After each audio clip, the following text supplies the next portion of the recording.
Well, YouTube, long time no see. We are back. We've been rigging up our boat. We just got live scope, put it on the boat. Now don't leave because you heard me say that.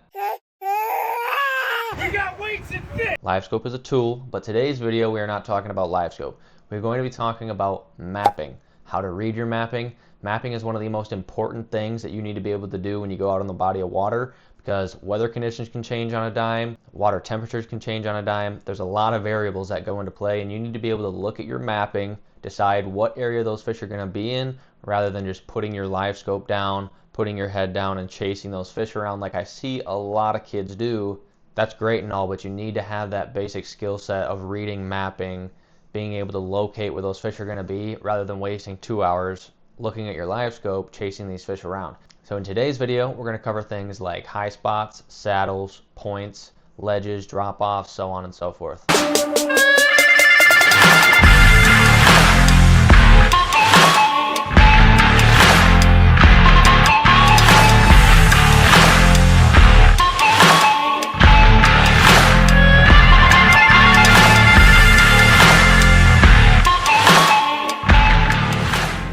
Alrighty, ladies and gentlemen, so as we said earlier in the video, we're going to be looking at different examples of mapping and showing you what to look for, what certain contour lines mean, and what saddles and humps and high spots will look like on your mapping. So for instance here, we've got a screenshot from my One Boat Network app on my phone. So you bank anglers, you can actually download this app. I think it's $25 a year, but it works for both bank anglers and boaters. Obviously, it works like a little GPS in your hand.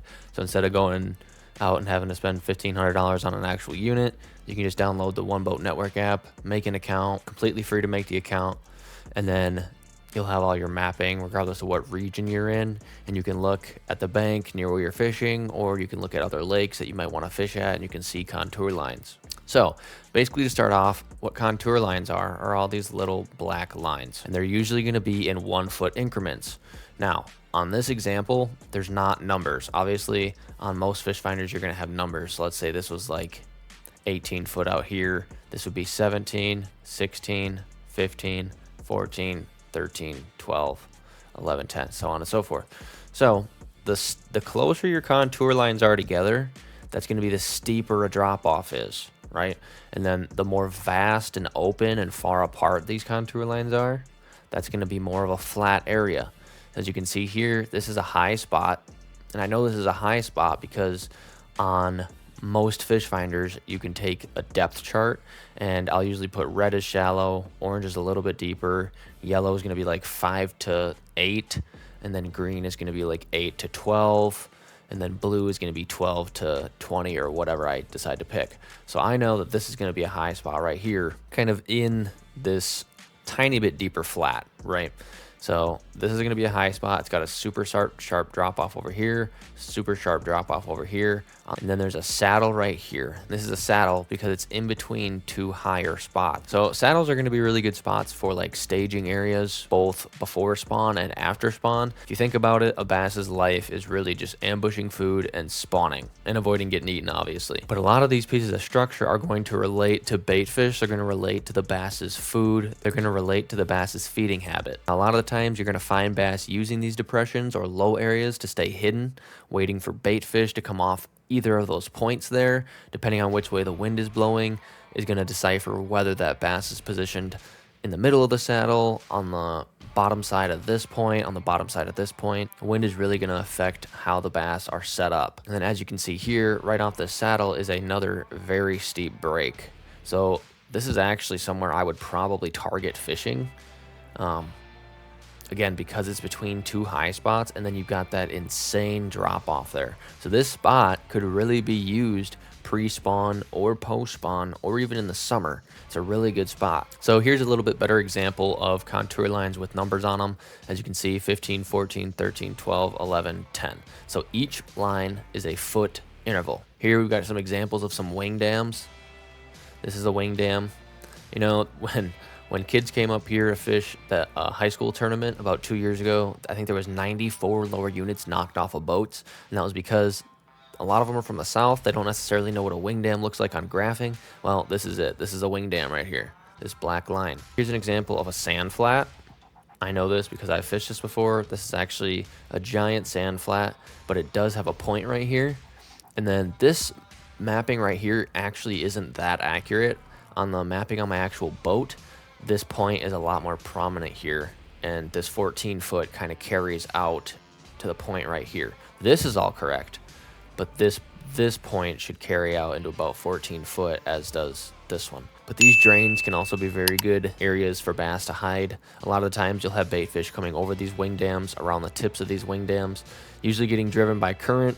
And a lot of the times those fish that come over the wing dams are going to go right into this drain, and these bass are going to use this, again, as a feeding source, as an ambush spot. Or even sometimes you will find them in the late fall, early winter, as they're going to use areas somewhat nearby to winter in, and or they use this as a staging area on the way to their wintering holes. Now, drain fishing is going to be a little more of a spot-on-spot kind of thing. Usually there will be a rock pile within the drain, or there will be a fallen tree, some fallen timber, whatever it may be. But all in all, you're going to want to fish the drain, find that sweet spot, find why those fish are there, do all you can to figure out why the fish are using this specific drain, and then capitalize on that from there. Now, this is a very small example of a drain. There are a lot more prominent and better examples of drains, kind of like this one. This is actually some backwater off the main river channel, and the main river channel is obviously down here, and then this drain comes up into this bigger, shallower flat. You can see this is a big, shallow flat. It's pretty much land right here. It's like a foot of water. And again, bass will use drains as traveling corridors. They can use them as staging areas. It really depends on what type of season you're in. Now, a hump and a high spot are kind of two separate things. A hump is going to be more of a submerged island, whereas a high spot is usually going to be something in relation to a point or something in relation to an extension of the shoreline. Humps are going to be really good for attracting bait fish from the main lake basin, the open water, especially in the fall and the summer. Now, when you're fishing a hump, the top of the hump is obviously going to get the most fishing pressure. That is the area that a lot of anglers are going to target first. I'm going to focus on one end or the other more than the top. Now, kind of getting into the flat, let's talk about the flats. I think everybody who's ever caught a bass or been bass fishing would agree that they have fished a flat at some point, and that flats are very crucial to bass fishing pretty much all throughout the year. Bass are going to use flats when they move into spawn. Bass are going to use flats when they move out of spawn. Bass are going to use flats midsummer in the mornings or the evenings to feed. Bass are going to use flats in the fall. Flats, flats, flats, flats, flats. This particular screenshot I have, I know that this specific area is a fairly good spawning area. And as you can see right here, this is a big rock spine that comes off of this island.